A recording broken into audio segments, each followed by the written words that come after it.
తెలంగాణ ఉద్యమంలో కలిసి రానటువంటి వారిని అనేక మందిని కూడా తెలంగాణ ప్రజలు వ్యతిరేకిస్తూ వచ్చినారు.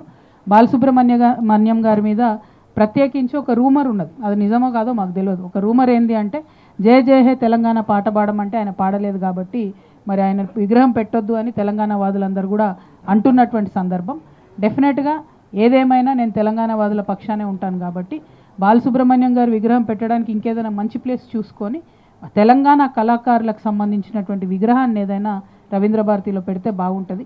ఎందుకంటే రవీంద్ర భారతిలో అంతకుముందు తెలంగాణ కళాకారులకు చోటు లేదని ఆవేదన ఉండే.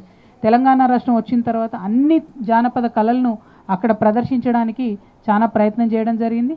తెలంగాణ తేజోమూర్తుల చిత్రపటాలను కూడా అక్కడ పెట్టడానికి ప్రయత్నం చేయడం జరిగింది. మరి అటువంటి చోటు సినిమా కళాకారుడైనటువంటి వారి బొమ్మ పెట్టడం అనేది సూట్ కాదని చెప్పి నేను పర్సనల్గా అనుకుంటున్నా.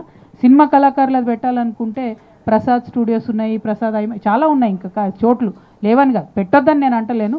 కానీ రవీంద్ర భారతి మాత్రం ఖచ్చితంగా తెలంగాణ వాదులకు, తెలంగాణ జానపద కళాకారులకు ఉండాలనేటటువంటిది నా ఫర్మ్ అభిప్రాయం.